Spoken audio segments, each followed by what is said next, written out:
Coming up on Locked On Dodgers, the Dodgers beat the Diamondbacks 5-2. Clayton Kershaw was awesome. We're going to talk about him. We're going to talk about the plans for today's doubleheader. We're going to talk about Albert Pujols coming to town this weekend, and we're going to talk about the resurgence of Phil Bickford. Let's get Locked On Dodgers.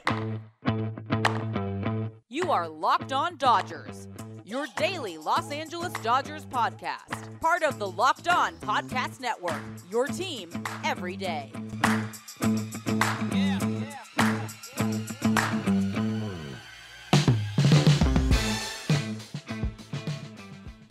Hello, Dodger fans. This is Locked On Dodgers, part of the Locked On Podcast Network, your team every day.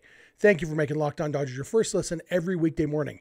Remember, this show is free and available on all podcast platforms and on YouTube simply by searching for Locked On Dodgers. Or even better, go ahead and subscribe wherever you're watching or listening right now, and then you will never miss a day because you know we're not going to. If this is your first time watching or listening, I am Jeff Snider. My co-host is Vince Samperio, but it's just me today. So Vince and I are both lifelong Dodger fans, just like you are.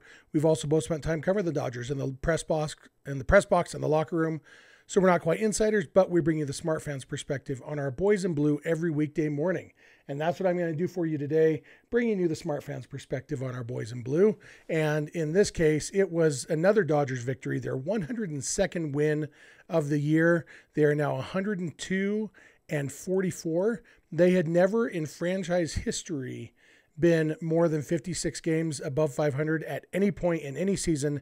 They are now 58 games above 500.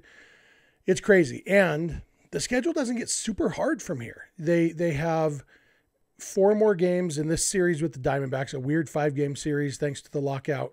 That includes a doubleheader today that we'll talk about in a little bit. Then they have 3 with the Cardinals. The Cardinals are a good team. Then they have 3 in San Diego with the Padres. So 3 home games down in San Diego. And then they come back home for 6 games with the Rockies to finish the season. And that's it. That is the rest of the season. So you've got, 6 games. The Cardinals and Padres are both probable playoff teams. They're both good teams. Not as good as the Dodgers, but, if you say the Dodgers, even if they split those 3 or those 6, they go 3-3 in those 6 games. It's very easy to see them in their final 16 games going, 11-5 at least, which would put them at 113 wins, which is about what they're on pace for right now. Anyway, so it's just, they still have an outside shot at setting the major league record. They'd have to really, really dominate. They would have to go, 15-1. Yeah, they'd have to go 15-1 the rest of the way to break the record to get 117 wins. The record is 116. But they're easily going to pass their franchise record, which is 106. They're only 4 away from that. They just need to go 5-11 to do that. With this win on Monday night, they clinched a bye in the first round. They are officially one of the 2 teams that gets to go straight to the division series, which means it's official. The Dodgers' first playoff game this year will be October 11th at Dodger Stadium. So you can start making your plans now because that is set in stone. Games 1, 2, and if necessary, 5 of the division series will be at Dodger Stadium. We still have yet to see if they will clinch home field in the NLCS and then home field in the World Series. Chances are they're going to clinch all of those because it's likely that they're going to finish with the best record in baseball. But the only thing official so far is that they get a bye. They don't have to play in the wild card round, go straight to the division series. Clayton Kershaw was awesome in this game. He threw 6 innings, allowed just 1 run, struck out 10, no walks. It was the 27th game in Kershaw's career that he's had at least 10 strikeouts and 0 walks. That's very impressive. Almost didn't allow any runs with 1st and 3rd and 1 out in the whatever inning. That was the top of the 5th. Ground ball to Max Muncy. He threw to Gavin Lux for the force out at second. Lux relayed to first. Freddie Freeman went all out, did the splits, stretched as far as he possibly could. Maybe got the guy, but the call on the field was safe. Replay wasn't enough to overturn it. If the call on the field had been out, it wouldn't have overturned it. It was that close. There's just no way to know for sure. One angle looked like he was out. One angle looked like he might have been safe. Definitely not enough to overturn it. And so that allowed the run to score. If Freddie Freeman stretched, an inch and a half farther, Clayton Kershaw has 6 shutout innings. It's that close. Still, as it is, his ERA for the season is down to 2.39. I mean, he's Clayton Kershaw. He is, when he's healthy, he is still one of the best pitchers in baseball. The only question is health. And that's been the case with him. And obviously last year, the answer to will Clayton Kershaw be healthy for the postseason was a very sad answer. And hopefully this year we get a better answer. All in all, we got another, we've heard a lot of people, Freddie Freeman got almost offended the other day when reporters were asking him about the Dodgers letting up after clinching the division. I think it was the night of the clinch, and somebody asked him if they're going to let up, and Freddie seemed offended by it. Like, Freddie is always smiling, always friendly, and he was like not friendly in this answer. He's like, the question doesn't register with me.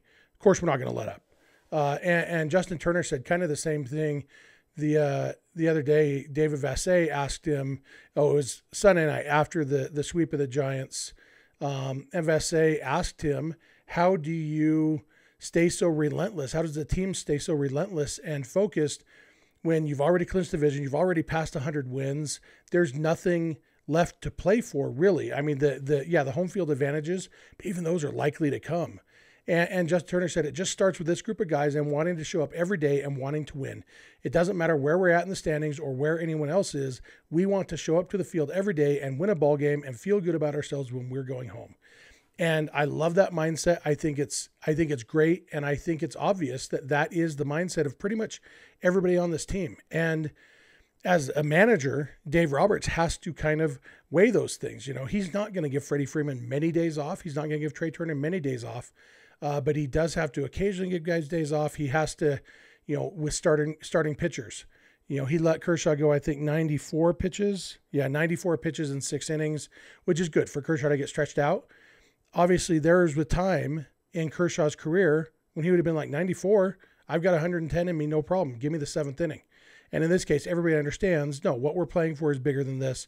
We don't need you for another inning here. And it's a balancing act because you also don't want to burn out your bullpen. So there's so many things. And we're going to talk a little bit about the bullpen and just kind of the logjam there later in this episode. But, it's on Dave Roberts. It's on the front office to keep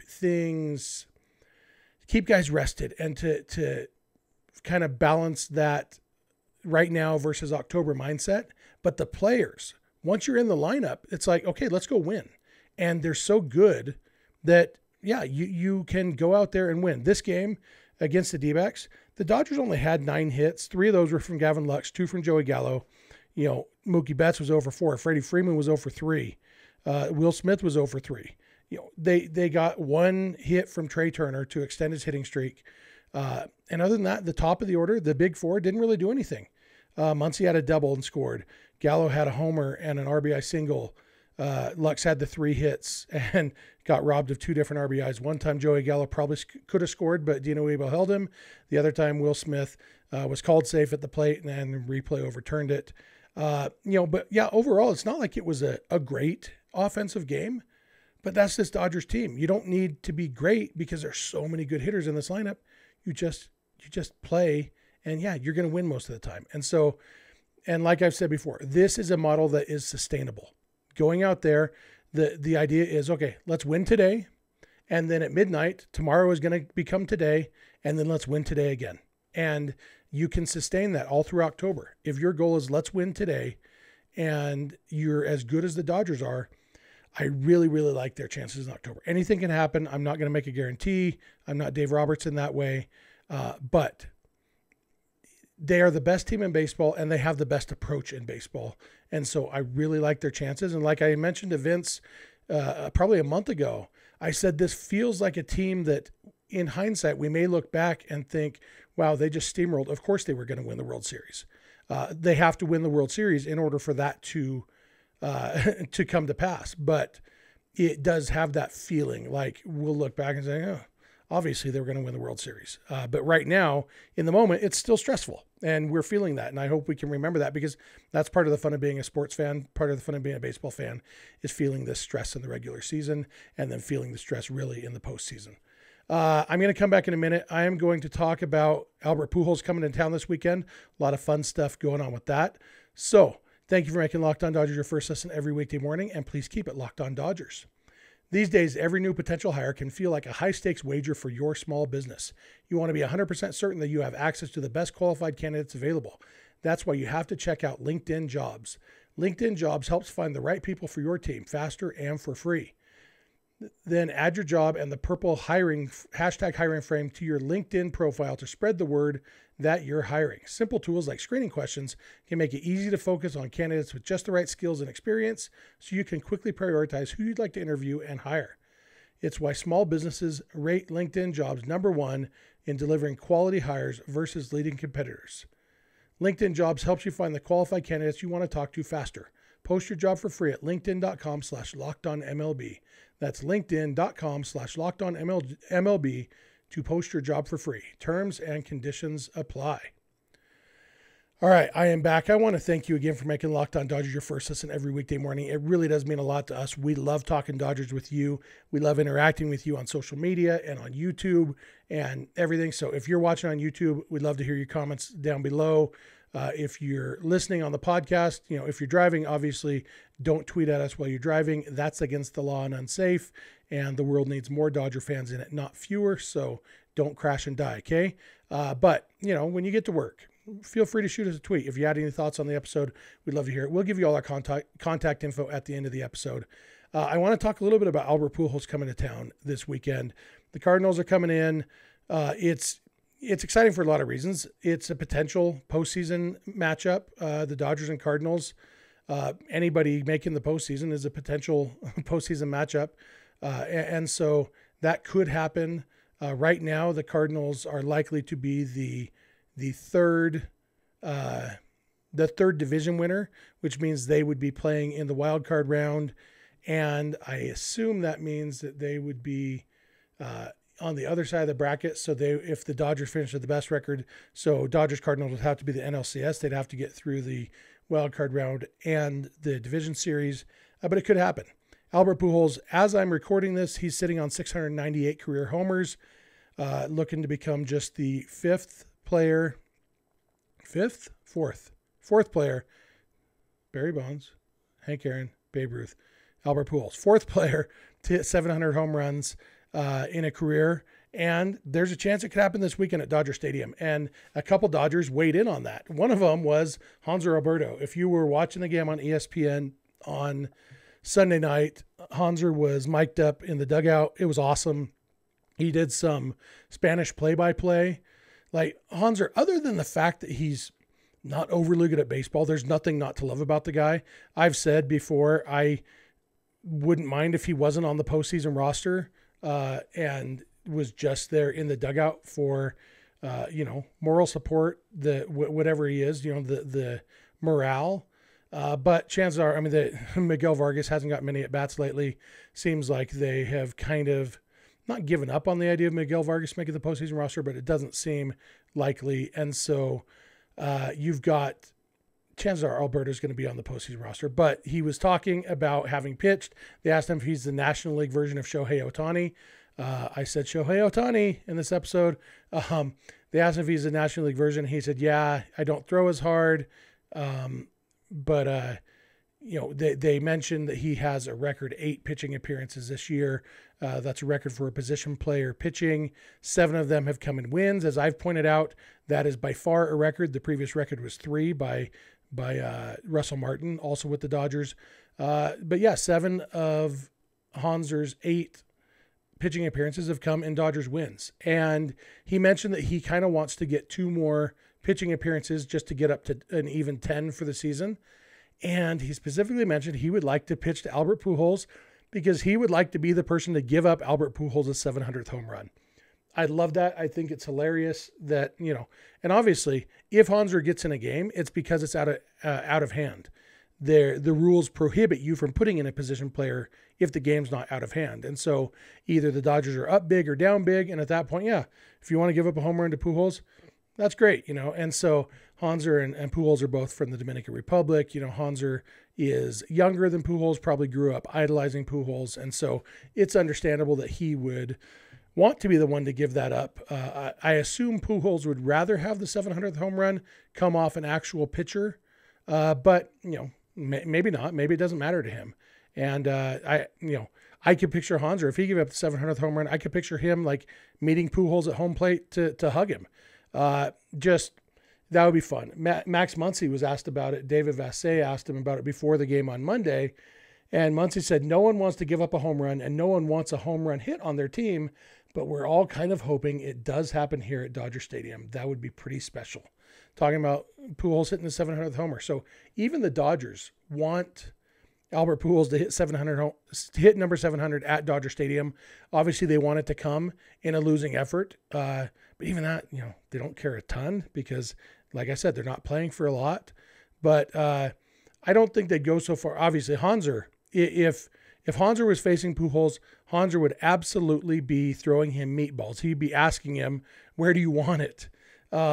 Any other actual pitcher, I don't think an actual pitcher wants to be the guy on those highlight videos. I don't think Mike Bassick likes that he was the one who gave up Barry Bonds' 756th home run. I think that was his name, Mike Bassick. I don't think people like to be in those moments. And sometimes they make best of it. Ralph Branca used to actually travel around with Bobby Thompson after the 1951 shot heard around the world. They became really good friends because of that. But, in general, as a pitcher, you don't want to be on a hitter's highlight video. And so maybe that would be better if it was Hanser. But, so no Dodgers pitcher is going to deliberately give up the home run. But I don't think it would be heartbroken if they did give up that home run. And there are some guys who are still playing for postseason spots. And that is something that, you're not going to want to give up a home run. I'm going to talk a little bit about at least one of those guys in the last segment today, about a guy who is pitching for his postseason life. He obviously won't want to give it up. But, a guy like Justin Bruihl, might be the best claim to fame that Justin Bruihl will ever have. Left-handed pitcher, seems like a guy they might bring in Pujols to pinch hit against. And you know what, Bruihl, if you give it up, great. So I like that. As competitive as this Dodgers team is, and they are competitive. In this game, I mentioned Clayton Kershaw almost didn't give up a run because Freddie Freeman did the split, stretching as far as he could to try to get that double play. This is a meaningless game. It was a meaningless run. The Dodgers were up 5-0 at the time. The run doesn't matter in the context of the game. The game doesn't matter in the context of the season. And yet Freddie Freeman is out there doing the dadgum splits, trying to save Clayton Kershaw a run on his ERA. It's awesome. They are so competitive. And yet they recognize Albert Pujols is something special. He is beloved at Dodger Stadium. He's friends with a lot of those guys because they were on the same team last year. And he's chasing history. And in a game that doesn't matter, these 3 games this weekend ultimately don't matter very much. And so, yeah, you know what? If Pujols comes in sitting on $6.99, I will absolutely be rooting for him. And I've always felt this way about Pujols. I actually have a tweet from 13 years ago. The first postseason game I went to was Dodgers and Cardinals at Dodger Stadium. Clayton Kershaw against Adam Wainwright in 2008 or 9. I think it's 2009. And Albert Pujols at the time was my favorite player in baseball, even though he's on the Cardinals. And I said, what I'm hoping for is for Albert Pujols to have 4 hits and the Cardinals to lose. And I can still feel that way. I love Albert Pujols. I want the Dodgers to win. I always want the Dodgers to win. There is nothing that would make me, I'm not going to, for a good story. If the record they were going for was the Cardinals trying to set some record as a team with a win, no, I'm not in favor of that. I want the Dodgers to win the game. But if Pujols hits a home run in a losing effort, I think that's pretty awesome. And I think Max Muncy agrees. Sounds like most of the Dodgers agree. I'm looking forward to this series this weekend. Watching Pujols, the reception he gets. He only played less than a full season with the Dodgers, but he was such a fan favorite, such a player favorite. He's a legend. He's a first ballot Hall of Famer. And I think it's awesome. I hope the Dodgers do something special for him coming back. And it's kind of funny that if not for Mike Tauchman robbing him of a home run last year, he'd be sitting on $6.99 right now instead of $6.98. Stupid Mike Tauchman. Guess what? You're out of the league, and Albert Pujols isn't. All All right, I'm going to come back in a minute. I'm going to talk about the Dodgers pitching plans for today's doubleheader, and I'm going to talk about maybe the resurgence of Phil Bickford. I have 3 question marks next to that on my notes for the episode. That's how sure I am of it. So thank you for making Locked On Dodgers your first listen every weekday morning, and please keep it Locked On Dodgers.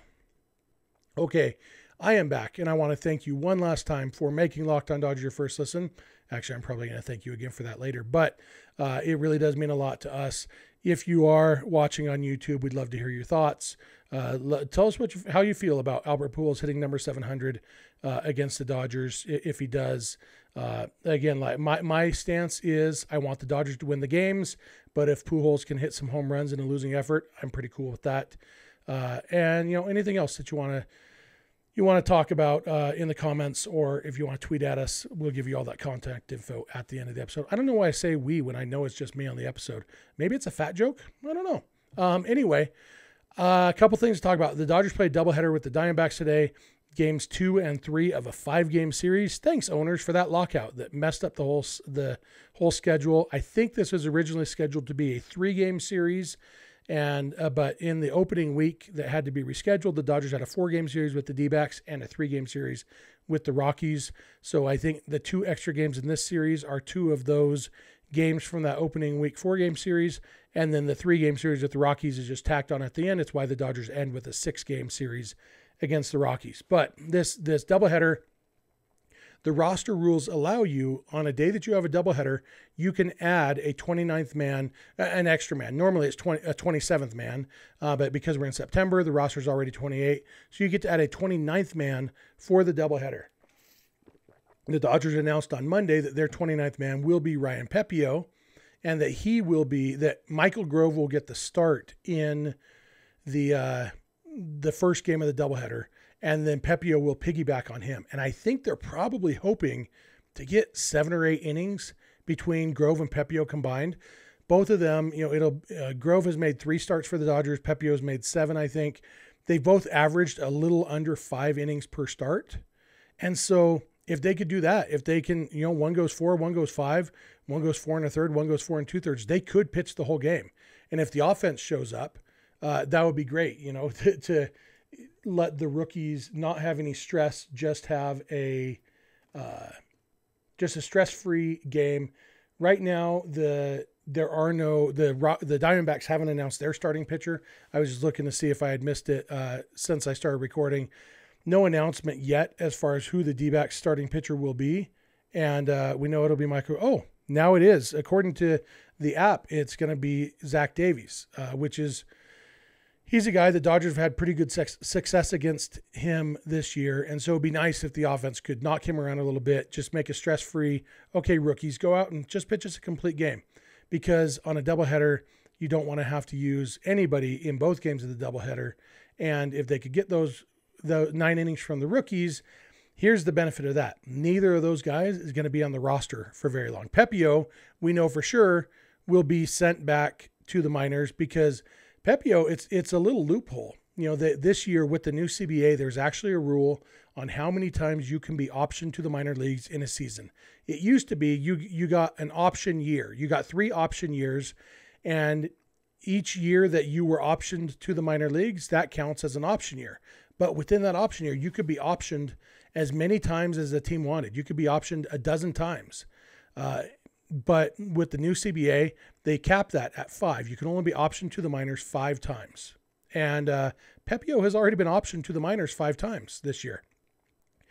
And so the reason they're getting away with this is because the loophole is you don't have to option a guy after he comes up to be the 29th man for a doubleheader. You're just returning him to the minors. So they're able to call Pepio up to pitch in this first game of the doubleheader and then return him to the minor leagues. It doesn't count as an option.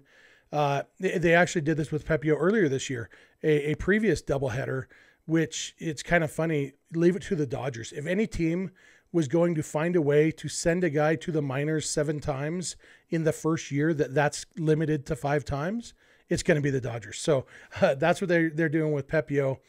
He will be sent back immediately. And then Grove, either Michael Grove or Andre Jackson, is going to be optioned before game 2 of the doubleheader, because Tyler Anderson, who's been on paternity leave, is coming back to pitch game 2 of the doubleheader. And so you had Andre Jackson, who was actually called up to fill in for Tyler Anderson while Anderson was on paternity leave. Congratulations to America's stepdad, by the way, on becoming, I don't know if it's his first kid or not, actually. But, you know, he's a great stepdad and a great dad, apparently. I call him America's stepdad if you haven't heard that, just because he kind of looks like a stepdad. You know, he's good looking enough that your mom would want to marry him, but he also looks like he's kind of a jerk, like a stepdad. So I call him America's stepdad. I don't know if it's funny, but I do it. You know, you ask my wife, that's kind of my motto in life. It's either funny or I'm going to say it anyway. So anyway, Andre Jackson was called up to replace Anderson while Anderson was out on a paternity leave. He's the one who makes logical sense to be sent back down when Anderson comes back, but it could be Michael Grove. He's going to be going back too. He will have just started, which means he's useless for the next several days anyway. Ultimately, it might just be a paperwork thing because on Thursday, most likely, Blake Treinen is coming back. Dave Roberts announced on Monday, Treinen had a sim game. Everything went well. He looked good. So assuming Treinen wakes up feeling well this morning, Tuesday morning, Treinen is going to be back on Thursday, which I think is the first day he's eligible to come back. And so he will be back, and whichever one of Grove or Jackson isn't optioned to make room for Tyler Anderson will be optioned to make room for Blake Treinen. All of this, of course, is assuming health, assuming not somebody else gets hurt. But I just lost my train of thought. Oh, Andre Jackson pitched on Sunday. He was supposed to pitch the 9th inning for the save, or the 10th inning, I mean, for the save. He didn't get through the whole 10th inning. They had to bring in Justin Brule. But Jackson just pitched on Sunday in relief, but he's still going to be more use than Grove, who starts on Tuesday. So I wouldn't be surprised if they option Grove and save Jackson just in case they need him on Wednesday before Treinen comes back. Ultimately, it doesn't matter. By the end of the week, chances are Ryan Pepio, Michael Grove, and Andre Jackson will all be back in the minors, and the Dodgers will be back, I think, with no actual rookies on their active roster. Last thing I want to talk about is another reliever, and that's Phil Bickford. Phil Bickford is weird. After August 26th, on August 26th, he came in and pitched 2/3 of an inning in the 7th inning, blew a save, allowed 2 runs in 2/3 of an inning, allowed 2 hits and 2 walks. That ballooned his ERA up to 5.36. He had been he's had some good streaks this year, but he has also had some big old clunker games. He has had 8 different games that he's allowed multiple runs. As a reliever, you're trying not to give up any runs. A game that you give up multiple runs, that's a killer. And he's had 8 of those. But since that game on August 26th, Phil Bickford's been really good. He's pitched in 9 games, total of 10 2/3 innings, allowed 5 hits, 1 walk, and no runs in 10 2/3 innings. That's a 0.00 ERA, a FIP of 0.20 because he also has 17 strikeouts in those 10 2/3 innings. And it's like what we're seeing from Phil Bickford the last 3 weeks is what we saw from Phil Bickford last year. And now I was 1,000% sure that Phil Bickford would not be on the Dodgers postseason roster. After August 26th, I actually wrote something on Dodgers Nation like that.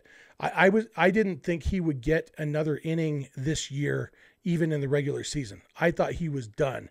And then injuries to Gratterall and Treinen and David Price and everybody, it made room for Bickford to come back to the roster, stay on the roster, and he has made the most of it. And it's kind of crazy. And I still don't think he'll be on the postseason roster because they have so many guys, especially if everybody gets healthy. They have too many guys. But it wouldn't shock me to see Bickford on one of the series rosters, you know, if they say, okay, Tommy Kahnle, you're going to sit out this one, we're going to go with Bickford, you know. But even that, there's so many guys who they could potentially have. And I don't know what they're going to do because right now they have 14 pitchers, not counting Pepio. You know, they're going to have 14 pitchers, and that's with Blake Treinen, Brusdar Gratterall, David Price, and Tony Gonsolin all on the injured list and expected to come back soon. that's 18 pitchers. They can only have 13 pitchers in any given postseason series, which means 5 guys who are currently on the roster. Now, some of those are easy. Michael Grove and Andre Jackson, yeah, they're not going to be on the postseason. So we're down to having to make 3 cuts. Justin Brule, probably not going to be on a postseason roster. But then after that, there's nobody obvious. And so, yeah, it's probably Phil Bickford. It's probably, but I don't know. I don't know what they're going to do. But Phil Bickford has made the most of these chances he's gotten. Like I said, he only got to stay on the roster because guys got hurt. But he has been lights out the last 3 weeks. And it's pretty awesome that even the guy who is terrible is actually pretty good. And so he'll be sitting in the Stay Hot camp in Arizona if somebody goes down with an injury, which is a very real possibility. Blake Treinen's arm, Brusdar Graterol's arm, Tommy Kahnle's arm, all these guys, even if they're on the roster, they could get hurt at any time. And knowing that you have guys who are legit major league relievers ready to step in, I mean, the Dodgers bullpen could be a very major source of strength in the postseason. Obviously, there's the Craig Kimbrell question. He made things interesting again tonight, a single and 2 hit batters, and then kind of bailed out by Gavin Lux on defense. Although, honestly, Craig Kimbrell's had such bad luck on balls in play this year that I think he probably deserved a little bit of good luck on a ball in play. But anyway, there's still question marks about what's going to happen with the pitching. But the fact is, the Dodgers bullpen is likely to be a very big strength theirs in October. Write it down because I just said it out loud. That's what I believe. I think that's going to do it for me today. So much to talk about these coming weeks. Even though the games are individual and meaningless, it's still fun baseball to watch, and the Dodgers are still giving us a lot of enjoyment.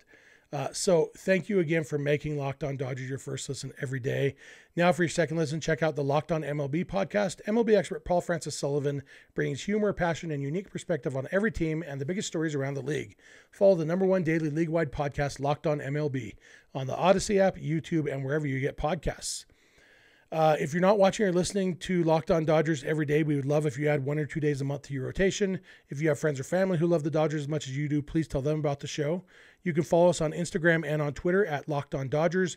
Vince is on Twitter at Vince Samperio. I'm on Twitter at Snidog, and the DMs are open in all of those places. Our email address is lockedondodgers@gmail.com. And our phone number for voicemails or text messages is 323-863-LOCK, 5625. We are here every weekday morning, and we hope you'll be here with us. When you get in your car or sit on your couch, tell your smart device to play podcast Locked On Dodgers. And remember, you don't have to agree. You just have to listen. We'll talk to you tomorrow.